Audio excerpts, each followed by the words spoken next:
अस्सलाम वालेकुम जी स्टूडेंट्स, क्या हाल है। आज हम लोग स्टार्ट करेंगे चैप्टर नंबर 16। चैप्टर का नाम है अल्टरनेटिंग करंट। तो सबसे पहले बात शुरू करते हैं इसकी डेफिनेशन से।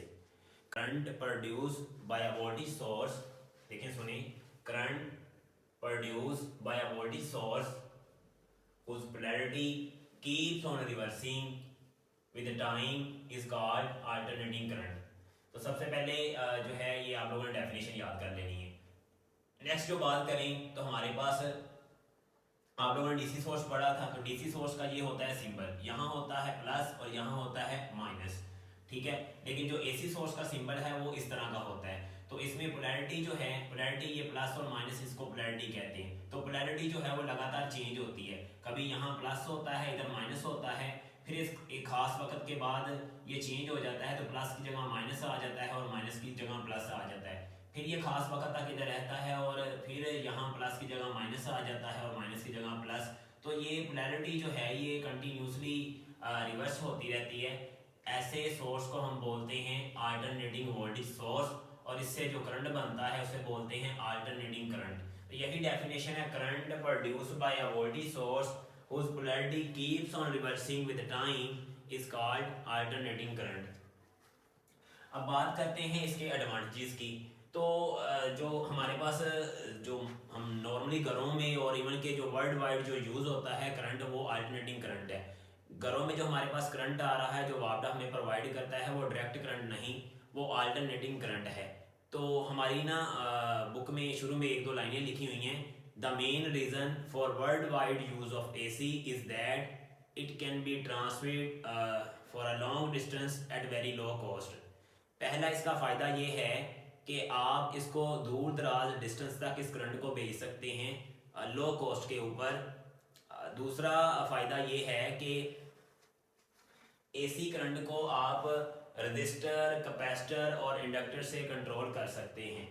अल्टरनेटिंग करंट को रजिस्टर, कैपेसिटर और इंडक्टर से कंट्रोल करते हैं। और किस तरह से कंट्रोल करते हैं ये तो चैप्टर पढ़ेंगे पता चलेगा। कैपेसिटर और इंडक्टर जो हैं ये ऐसे कंपोनेंट्स हैं जो कि कोई पावर लॉस नहीं करते आइडियल केस में। तो इसका मतलब है आप अल्टरनेटिंग करंट को ऐसे कंपोनेंट से भी कंट्रोल कर रहे हैं जो कोई भी पावर लॉस नहीं करते। लेकिन जब हम लोग रजिस्टर की बात करें तो डीसी के केस में रजिस्टर जो है, डीसी करंट जो है रजिस्टर से कंट्रोल तो किया जाता है लेकिन उसमें पावर का लॉस ज़्यादा होता है। तो इसका दूसरा फ़ायदा ये है कि अल्टरनेटिंग करंट को हम लोग कंट्रोल करते हैं रजिस्टर, कैपेसिटर और इंडक्टर से, जो इनके पावर फैक्टर की वैल्यू ज़ीरो है, जो कि चैप्टर पढ़ेंगे तो आप लोगों को समझ आएगी। अब फॉर एग्जांपल ये मेरे पास एक रजिस्टर है, अब इसको मैंने बैटरी के साथ कनेक्ट किया। तो अब बैटरी का यहाँ हाई पोटेंशियल है और यहाँ लो पोटेंशियल है, और ये परमानेंट इधर हाई रहेगा और इधर लो रहेगा। तो रजिस्टर का ये टर्मिनल इस टर्मिनल के ऊपर प्लस यानी कि हाई पोटेंशियल होगा और इस टर्मिनल के ऊपर लो पोटेंशियल होगा। तो हाई से लो क्या फ्लो करेगा, करंट फ्लो करेगा, और ये करंट परमानेंट इसी डायरेक्शन में फ्लो करेगा क्योंकि इसकी पोलैरिटी जो है वो विद द टाइम चेंज नहीं होती। लेकिन अगर हम लोग अल्टरनेटिंग करंट सोर्स की बात करें तो ये मेरे पास एक अल्टरनेटिंग करंट सोर्स है। तो किसी खास वक्त पे यहाँ पे प्लस होगा और यहाँ पे माइनस होगा, तो इसमें करंट जो है इस वक्त यहाँ प्लस होगा और इधर माइनस होगा, तो करंट हाई से लो कुछ ऐसे फ्लो करेगा। और फिर एक खास वक्त के बाद इधर प्लस की जगह माइनस आ जाएगा और इधर प्लस आ जाएगा। तो अब करंट जो है यहाँ प्लस होगा, यहाँ माइनस होगा, तो अब करंट कुछ इस तरह फ्लो करेगा। तो इसमें जो करंट की डायरेक्शन है वो लगातार चेंज हो रही है। आप देखें पहले जो है करंट कुछ इस तरह से फ्लो कर रहा था, फिर थोड़ी देर बाद जो है करंट कुछ इस तरह से फ्लो कर रहा है। तो अब इसके हम अगर साइकिल की बात करें, अल्टरनेटिंग करंट के साइकिल की बात करें, तो ये हम लोगों ने अल्टरनेटिंग जनरेटर में जो वेव फॉर्म बनाया था करंट का, वो ऐसा वेव फॉर्म था। तो एक्स एक्सिस पे टाइम ड्रा कर सकते हैं और थीटा भी ड्रा कर सकते हैं। तो यहाँ मैंने टाइम ड्रा किया हुआ है लेकिन आगे वेव फॉर्म में यहाँ थीटा ड्रा किया हुआ है। ये अब आपकी मर्जी है, आप यहाँ टाइम की वैल्यू भी पुट करके आप करंट को देख लें, या यहाँ पे एंगल की वैल्यू से पुट करके करंट को देख सकते हैं। तो ये मेरे पास जो साइकिल बना है ये वाला, ये अल्टरनेटिंग करंट का साइकिल है। तो आप देखें एक साइकिल का जो टाइम होता है उसको टाइम पीरियड कहते हैं और उसे कैपिटल टी से लिखते हैं। आधे साइकिल का जो टाइम होता है वो टाइम पीरियड का आधा होता है तो t/2। और अब ये जो हाफ साइकिल है इसका जो टाइम है इसका भी आधा करेंगे तो बनेगा t/4। तो यहां से यहां तक टाइम है t/4, फिर यहां से यहां तक टाइम है t/2, तो फिर यहां से यहां तक का टाइम है 3t/4 और यहां से यहां तक का टाइम है कैपिटल टी। इसको याद रखने का एक तरीका ये है कि देखें एक क्वार्टर का टाइम कितना है, यहां से यहां तक का टाइम है t/4, तो इतना इतना टाइम आगे बढ़ाते जाएं। यहां से यहां तक टाइम 1t/4, यहां से यहां तक का टाइम 2t/4, तो 2t/4 कटिंग करेंगे तो फिर t/2 आ जाएगा। यहां से यहां तक का टाइम 3t/4 और यहां से यहां तक का टाइम 4t/4 और कटिंग करेंगे फिर t आ जाएगा। तो आप इस तरह से इसको याद रख सकते हैं। तो आप देखें कि 0 से t/2 तक, 0 से t/2 तक करंट जो है वो पॉजिटिव है और t/2 से t तक करंट जो है वो नेगेटिव है। तो जब आप बात करेंगे 0 से t/2 तक तो यहाँ प्लस होगा यहाँ माइनस होगा और करंट का जो फ्लो है सर्किट में कुछ इस तरह से होगा। लेकिन जब आप t/2 से t तक बात करेंगे तो पोलैरिटी जो है करंट नेगेटिव, अपनी करंट की डायरेक्शन चेंज होगी है, तो यहाँ प्लस की जगह माइनस आ जाएगा और माइनस की जगह पे यहाँ प्लस आ जाएगा। अब करंट जो है इस तरह फ्लो करेगा। तो t/2 से t तक करंट का डायरेक्शन का फ्लो इस तरह है और 0 से t/2 तक करंट का फ्लो का डायरेक्शन इस तरह है। तो यहाँ मैं टाइम की वैल्यू देके करंट का फ्लो पूछ रहा हूँ, मैं एंगल की वैल्यूज देके भी करंट का फ्लो पूछ सकता हूँ।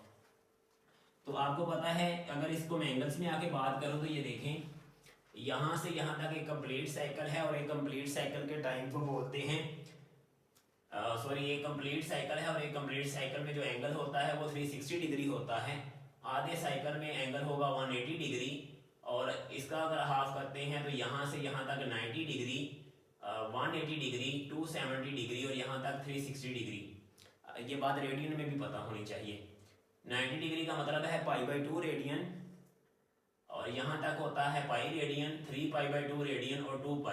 आप इसको ऐसे याद रखें, एक कंप्लीट साइकिल में 2π रेडियन होते हैं, आधे साइकिल में पाई रेडियन, उसका आधा करेंगे तो π/2 रेडियन। तो अब यहाँ पे है 1π/2 रेडियन, तो यहाँ से यहाँ तक 1π/2 रेडियन, फिर यहाँ से यहाँ तक 2π/2 रेडियन, तो 2π/2 रेडियन, तो ये 2 कट गया तो पाई रेडियन बचा। फिर यहाँ से यहाँ तक 3π/2 रेडियन और फिर यहाँ से यहाँ तक 4π/2 रेडियन, तो फिर ये कटिंग होगी तो फिर आ जाएगा 2π जो कि ये लिखा हुआ है। तो इस तरह भी आप याद रख सकते हैं। तो आपको पूछा जाए कि π/2 रेडियन के ऊपर एंगल कितना होता है 90 डिग्री, पूछा जाए वहां टाइम कितना होता है तो t/4। ये π/2 रेडियन है लेकिन टाइम जो होता है वो t/4 होता है। इसी तरह 180 डिग्री के ऊपर पूछा जाए रेडियन में एंगल कितना है पाई रेडियन और अगर टाइम पूछा जाए तो वो है t/2 और इस तरह बाकी बातें भी हो सकती हैं। तो मैं आपको एक फार्मूला बताता हूँ, theta is equal to omega t. तो आपको कोई भी वैल्यू टाइम की दी जाए और पूछा जाए वहाँ एंगल कितना है तो ये फार्मूला आप यूज़ करेंगे, वहाँ टाइम की वैल्यू पुट करें। फॉर एग्जांपल मैं कहता हूँ t/4 के ऊपर एंगल बताएं कितना है, तो देखें यहाँ क्या लगाएंगे t/4 और साथ क्या है 2π/T, तो t से t कट गया 2 2 4 तो π/2 रेडियन, तो कितना बनेगा t/4 के ऊपर एंगल होता है π/2 रेडियन। यहाँ से सोल्व करके तो आप निकाल सकते हैं। ठीक हो गया। तो ये जो है आपको ऐसा फार्मूला जो टाइम की वैल्यू दी जाए और पूछा जाए वहाँ एंगल कितना है और हाँ एंगल दे के भी टाइम पूछा जा सकता है इस फार्मूले से। अब देखें मैं ये बात ऐसे भी कर सकता हूँ कि 0 से t/2 तक करंट का फ्लो अगर ऐसे है तो मैं ये भी कह सकता हूँ 0 से 180 डिग्री तक करंट का फ्लो ऐसे है, या 0 से पाई रेडियन तक करंट का फ्लो ऐसे है, या फिर मैं ये कहूँगा 180 डिग्री से 360 डिग्री तक करंट का फ्लो ऐसे है, या पाई रेडियन से 2π रेडियन तक करंट का फ्लो ऐसे है। ठीक है, उसके ऑपोजिट। तो आधे साइकिल में करंट का फ्लो कुछ इस डायरेक्शन में है, फिर आधे साइकिल में आधे हाफ में करंट का डायरेक्शन उसके ऑपोजिट है। तो अब आते हैं फार्मूला के ऊपर। तो ये फार्मूला आप लोगों ने पीछे पढ़ा है अल्टरनेटिंग जनरेटर में, EMF is equal to maximum EMF sine of theta. ये जो थीटा था अगर आपको याद हो, ये वेलोसिटी ऑफ द कंडक्टर और मैग्नेटिक फील्ड में एंगल था, ठीक है। तो इसी फार्मूले को EMF को मैं रिप्लेस कर रहा हूँ वोल्टेज के साथ, तो इसकी जगह V आ गया, यहाँ V not sine of theta. अब आपको पता है थीटा इक्वल है ओमेगा टी के, तो इसकी जगह आ जाएगा ओमेगा टी। अब ओमेगा इक्वल होता है 2 पाई ओवर कैपिटल टी, तो ये फार्मूला बन जाएगा। और आपको पता है 1 ओवर टाइम पीरियड, ये फ्रीक्वेंसी के इक्वल है क्योंकि फ्रीक्वेंसी और टाइम पीरियड ऐसे ही ब्रोकन है, तो इसकी जगह 2 पाई एफ आ जाएगा और टी ये वैसे का वैसे। तो ये 4 इक्वेशंस हैं, चारों याद रखनी है, न्यूमेरिकल्स में यूज होंगी। तो यहाँ पे आप टाइम की वैल्यू लगा के वोल्टेज देख सकते हैं, यहाँ आपको टाइम की वैल्यू लगा के यहाँ पे आपको वोल्टेज पता चलेगा, यहाँ थीटा की वैल्यू लगा के आपको वोल्टेज पता चलेगा, और यहाँ टाइम की वैल्यू और फ्रीक्वेंसी की वैल्यू लगा के आपको वोल्टेज की वैल्यू पता चलेगी। तो ये जो है किस कौन सी इक्वेशन कहाँ यूज करनी है ये डाटे के अकॉर्डिंग पता चलता है। अब देखिए मैंने वोल्टेज की 4 इक्वेशन बनाई है, तो सिमिलरली हम करंट की भी 4 इक्वेशन बनाएंगे। तो पहली इक्वेशन के अकॉर्डिंग ये बन गया, दूसरी इक्वेशन के अकॉर्डिंग ये बनेगा, तीसरी इक्वेशन के अकॉर्डिंग इसके अकॉर्डिंग ये बन जाएगा, और इसके अकॉर्डिंग ये बन जाएगा। तो ये 4 इक्वेशन भी याद रखनी है। अब हम बात करते हैं कुछ डेफिनेशंस की। तो पहली डेफिनेशन है instantaneous value, the value of alternating voltage और current at any particular instant at any particular instant of time is called instantaneous value। Alternating voltage और करंट की किसी भी लम्हे के ऊपर जो वैल्यू होती है करंट या वोल्टेज की, उसको बोलते हैं इंस्टेंटेनियस वैल्यू। तो ये यहाँ पे आपको जो वोल्टेज नज़र आ रहा है या यहाँ पे जो आपको करंट नज़र आ रहा है, ये बेसिकली इंस्टेंटेनियस वैल्यू है। आप यहाँ टाइम की कोई भी वैल्यू पुट करें तो उस लम्हे के ऊपर आपको करंट पता चल जाएगा, और यहाँ भी आप टाइम की कोई वैल्यू पुट करें तो आप कोई वहाँ पे वोल्टेज पता चल जाएगा, और यहाँ फेज यानी कि एंगल पुट करके भी वोल्टेज और करंट का पता लगा सकते हैं। तो अगर आप गौर करें कि ये जो करंट है ये लगातार चेंज हो रहा है, इस टाइम इंटरवल के ऊपर करंट ये है, फिर इस टाइम इंटरवल के ऊपर करंट ये है, फिर इस टाइम इंटरवल के ऊपर करंट मैक्सिमम है, फिर इस टाइम इंटरवल के ऊपर करंट फिर ये है, और इस टाइम के ऊपर तो करंट जो है वो नेगेटिव में जा रहा है, ठीक है, रिवर्स हो गया है, इस टाइम पे वो इधर आ रहा है। तो इस तरह लगातार करंट जो है मैग्नीट्यूड में भी चेंज हो रहा है और डायरेक्शन में भी चेंज हो रहा है। मैग्नीट्यूड बदलती है लगातार और डायरेक्शन बदलती है पीरियोडिकली। तो ये है अल्टरनेटिंग करंट। अब बात करते हैं एक और चीज यहाँ सुन लें, ये V इसके सबस्क्रिप्ट में लिखा हुआ है INS मतलब इंस्टेंटेनियस, ना भी लिखेंगे तब भी वो इंस्टेंटेनियस को जाहिर करता है। सिमिलरली करंट में भी आप लिख सकते हैं। पीक वैल्यू क्या है? मैक्सिमम वैल्यू जो होती है एक साइकिल में, मैक्सिमम वैल्यू जो करंट या वोल्टेज की होती है उसको बोलते हैं पीक वैल्यू। तो यहाँ पे देखिए करंट की मैक्सिमम वैल्यू ये है, इसको बोलते हैं पॉजिटिव पीक वैल्यू, तो प्लस आई नोट लिख लें। और यहाँ पे एक और पीक वैल्यू है, इसको बोलते हैं नेगेटिव पीक वैल्यू, और करंट की है तो आई नोट। तो यही डेफिनेशन है, maximum value reached by current और voltage in a cycle is called peak value. Peak value को वोल्टेज की हो तो वी नॉट प्लस वाली हो, plus V naught minus V naught negative हो, और इसको वी पी भी लिखते हैं, पीक वैल्यू ऑफ वोल्टेज।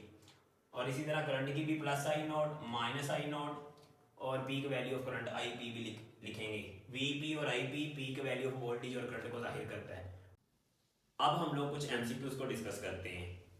तो देखें ये हमारे पास इक्वेशन है, I is equal to I not sine 2 pi over capital T into t. तो यहाँ पे ये जो टाइम था ये था इंस्टेंटेनियस टाइम, और ये मेरे पास जो करंट है ये है इंस्टेंटेनियस करंट। आप टाइम की वैल्यू पुट करेंगे तो उसके करस्पॉन्डिंग आपको यहाँ करंट मिलेगा। तो अब हम डिफरेंट वैल्यूज टाइम की पुट करके और वहाँ पे देखते हैं आपको कितना करंट मिलता है। तो देखें when t is equal to 0, जब ये t 0 होगा तो लगाएं इसमें, तो t जब इधर 0 होगा तो ये पूरा फंक्शन यहाँ पे ये पूरी वैल्यू 0 हो जाएगी, और साइन 0 0 तो i भी क्या निकलेगा 0। तो क्या पता चला कि जब टाइम की वैल्यू 0 होती है करंट की वैल्यू भी क्या है, 0 है। और ये चीज़ इधर से देख सकते हैं, टाइम की वैल्यू 0 है तो करंट की वैल्यू भी 0 है। अब जब हम लोग टाइम की वैल्यू पुट करते हैं कैपिटल T/4, तो अब ये वैल्यू पुट करें इधर, तो जब ये वैल्यू इधर पुट करेंगे तो देखें I not as it, sine का function as it, 2 pi over capital T as it, इसकी जगह में अब कैपिटल T/4। तो अब देखें कटिंग करें, इससे ये कैंसिल हो जाएगा, ये कितना बनेगा π/2, तो आई नॉट साइन π/2 और π/2 होता है 90 डिग्री, तो हमारे पास साइन 90 डिग्री होता है 1, तो मेरे पास करंट की value I plus I not, यानी कि T/4 टाइम के ऊपर मैक्सिमम करंट मिलता है और कितना है आई नॉट। यहाँ से देखें ये T/4 है और यहाँ पे मैक्सिमम करंट मिल रहा है और ये उसकी पीक वैल्यू मिल रही है, कितना मिल रहा है आई नॉट। Got it. अब देखें जब टाइम की वैल्यू कैपिटल T/2 होगी तो अब ये वैल्यू इसी इक्वेशन में पुट करें तो ये आएगा कैपिटल T/2, तो ये 2 से कैंसिल हो जाएगा, t से कैंसिल, तो साइन पाई का मतलब होता है 180 डिग्री, पाई रेडियन में 180 डिग्री, तो साइन 180 डिग्री क्या होता है 0, तो करंट की वैल्यू आ गई 0, यहाँ पे आई थी प्लस आई नॉट, इसको बॉक्स कर लेते हैं और यहाँ पे करंट की वैल्यू फिर आ गई 0। अगेन अब जब टाइम की वैल्यू 3T/4 पुट करते हैं तो यहाँ लगाएं वैल्यू, जब ये वैल्यू इधर पुट करते हैं तो अब देखें t से t कैंसिल, तो ये 2 2 4, ठीक है, तो ये आएगा 3π/2।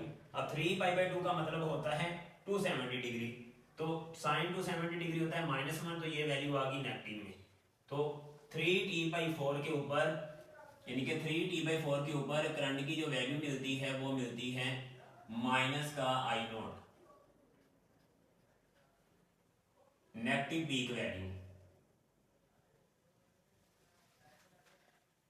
3T/4 के ऊपर क्या आती है, नेगेटिव वैल्यू आती है माइनस आई नॉट।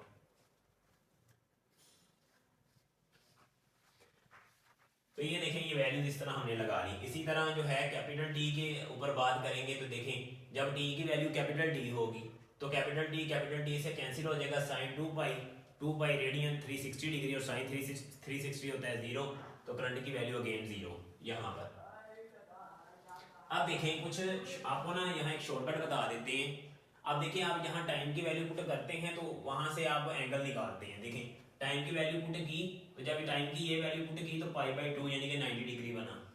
जब आपने टाइम की ये वैल्यू पुट की तो 180 डिग्री बना यानी कि पाई रेडियन बना। जब आपने टाइम की वैल्यू ये वाली पुट की तो आपके पास कितना बना 270 डिग्री या 3π/2 रेडियन। तो मैं आपको डायरेक्ट एक शॉर्टकट बताने लगा हूँ टाइम की वैल्यू से डायरेक्ट थीटा यानी कि निकालने का तरीका। ये एक जनरल मेथड है ना जो बताया है। तो देखें जब टाइम की वैल्यू कैपिटल T/4 होगी तो अब स्मॉल t की जगह आप थीटा कर देंगे, कैपिटल T को बदल देंगे पाई में और नीचे जो भी टर्म दी उसका हाफ कर देंगे। 4 दिया है तो 4 का हाफ होता है 2, तो ये बन गया थीटा रेडियन में। अब थीटा π/2 रेडियन ये 90 डिग्री के इक्वल है। तो यहाँ पे आप देखें जब टाइम की वैल्यू कैपिटल T/4 हो तो एंगल कितना होता है यहाँ पे 90 डिग्री। सिमिलरली अगर इस टाइम के ऊपर बात करें तो छोटे t को स्मॉल t को थीटा में बदल देंगे और कैपिटल T को पाई में बदल देंगे और नीचे 2 है, 2 का हाफ होता है 1, तो 1 चाहे इसके नीचे लिखें या ना लिखें एक ही बात है। तो पाई रेडियन, अब पाई रेडियन का मतलब है 180 डिग्री, जिसका मतलब है T/2 टाइम के ऊपर एंगल है 180 डिग्री जो कि यहाँ पे नजर आ रहा है। सिमिलरली आप इसकी बात करते हैं तो स्मॉल t की जगह थीटा आ गया तो 3 जो है ये एज इट आएगा, t की जगह पाई आ जाएगा, नीचे 4 है 4 का हाफ 2, तो ये रेडियन में एंगल आ गया। तो t से थीटा बन चुका है। इसका मतलब है इस टाइम के ऊपर जो आपके पास रेडियन में एंगल होता है वो 3π/2 और 3π/2 का मतलब होता है 270 डिग्री। तो 3T/4 यानी कि यहाँ पे बात हो रही है तो एंगल कितना है 270 डिग्री। और इस तरह आप बाकी एंगल के ऊपर भी बात कर सकते हैं। ठीक है, तो ये शॉर्टकट आपको समझ आना चाहिए। अब यहाँ से कुछ MCQ डिस्कस करते हैं।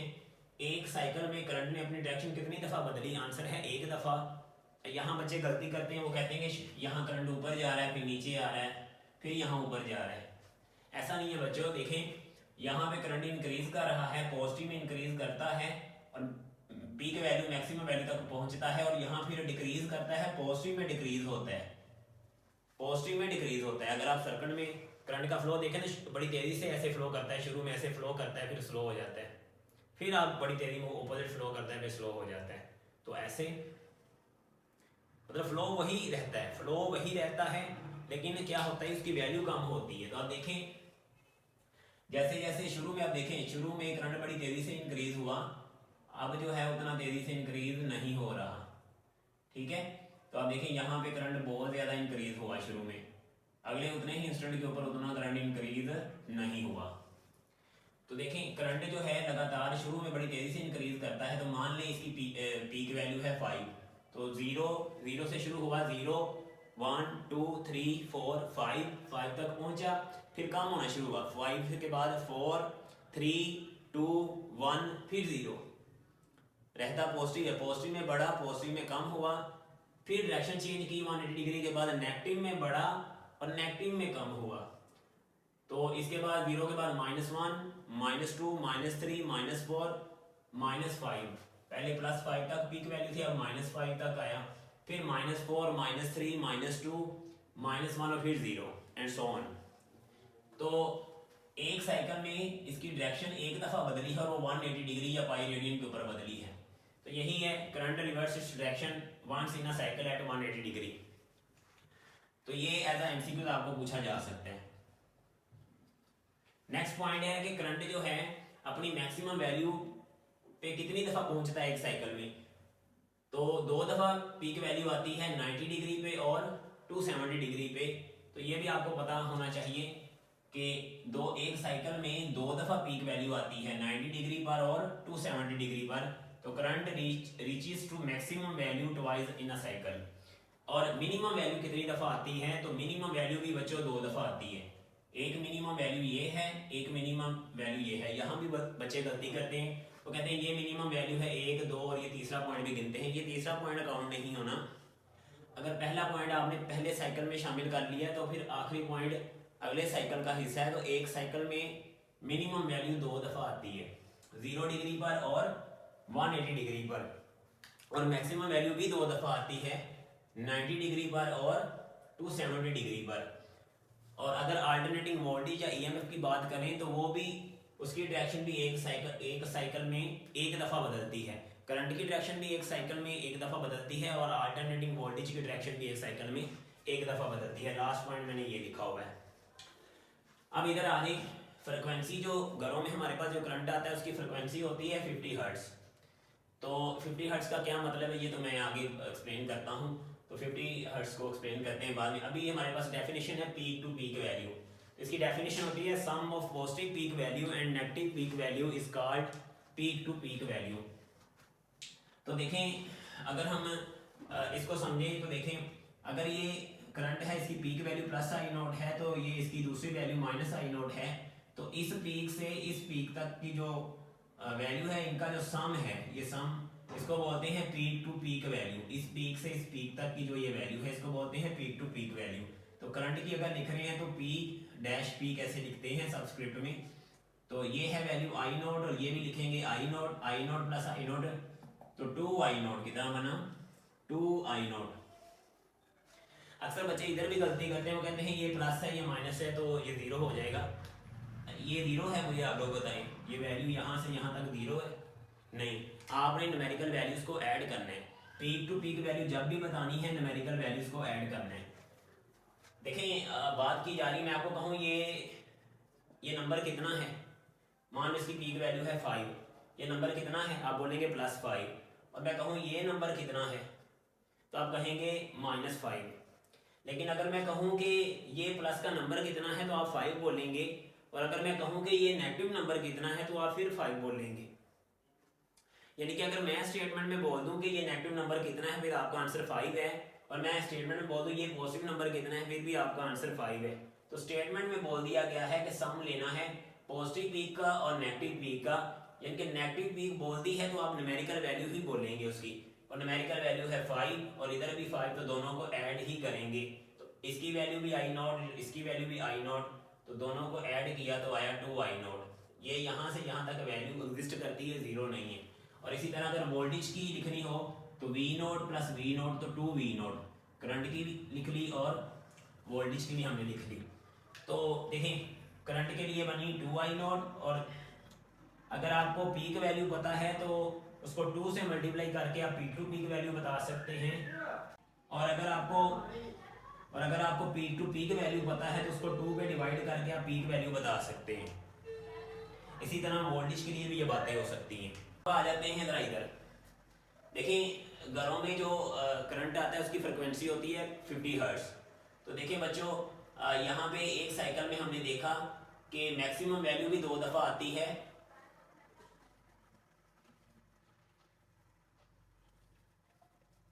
और मिनिमम वैल्यू भी कितनी दफ़ा आती है, 2 दफ़ा आती है।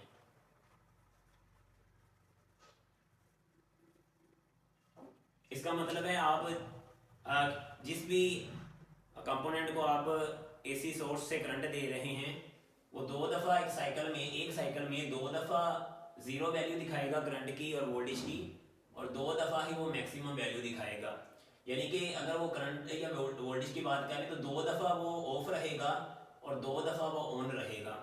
अब 50 हर्ट्ज का मतलब होता है 50 साइकिल पर सेकंड। तो एक साइकिल में वो 2 दफ़ा मैक्सिमम जो है वैल्यू दिखा रहा है, तो 2 दफ़ा मिनिमम दिखा रहा है, तो 50 साइकिल में कितनी दफ़ा दिखाएगा? आंसर है 100 टाइम्स पर सेकंड। तो हमारी बुक का शॉर्ट क्वेश्चन है, क्वेश्चन नंबर है 16.3 कि एक लैंप है वो एक साइकिल में मैक्सिमम ब्रिलियंस कितनी दफ़ा दिखाएगा अगर उसको 50 हर्ट्ज के एसी सोर्स से कनेक्ट करें।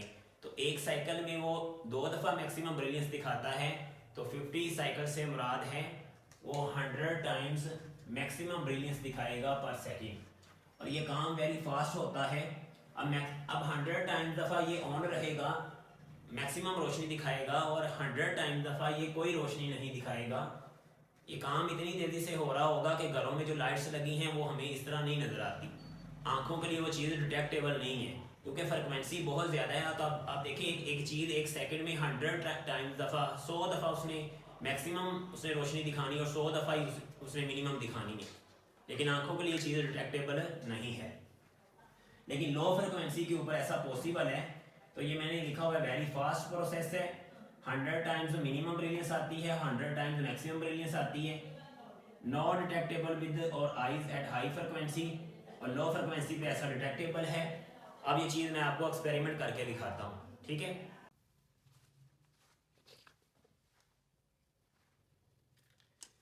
जी, अब हम लोग जो है एक्सपेरिमेंटल देखेंगे कि जैसे यहाँ पे टाइम के रिस्पेक्ट में लगातार वोल्टेज बढ़ता है, मैक्सिमम वैल्यू तक जाता है, फिर वोल्टेज टाइम में क्या होता है, कम होता है, फिर उसकी डायरेक्शन रिवर्स होती है। तो एक्सपेरिमेंटल ये चीज़ चेक करेंगे। तो यहाँ पे मैंने एक सर्किट बनाया है, ये मेरे पास क्या है, ये मेरे पास अल्टरनेटिंग करंट सोर्स है, यानी कि इसकी फ्रिक्वेंसी हम लोग चेंज कर सकते हैं अपनी मर्ज़ी से, कम ज़्यादा कर सकते हैं। तो यहाँ पे ये जो दो आपको सिंबल नज़र आ रहे हैं, एरोस लाइक आपको नज़र आ रही हैं, ये जो सिंबल है ये एलईडी का सिंबल है, ये भी एलईडी का सिंबल है। तो आप ऐसे समझ लें एलईडी जो है ये उसकी पी साइड होती है और ये उसकी एन साइड है। इसी तरह इसकी ये वाली पी साइड है और ये एन साइड है। ये रेड कलर की है, ये किसी और कलर की है, तो डिफरेंट कलर में मैं दिखाया है। और दोनों एलईडी जो हैं, एलईडी लगी हुई हैं, दोनों एलईडी पैरेलल में हैं। तो क्या होगा, हमने यहाँ पे पढ़ा हुआ है कि ये अल्टरनेटिंग जो सोर्स है इसकी polarity keeps on reversing with time. तो कुछ खास वक्त के लिए यहाँ पॉजिटिव होगा, यहाँ नेगेटिव होगा, यानी कि जब ये साइकिल आएगा, ये वाला जब साइकिल आएगा तो यहाँ पे पॉजिटिव होगा, यहाँ पे नेगेटिव होगा। तो आप देखें इस साइड को यहाँ पॉजिटिव मिलेगा और इस साइड को यहाँ नेगेटिव मिलेगा।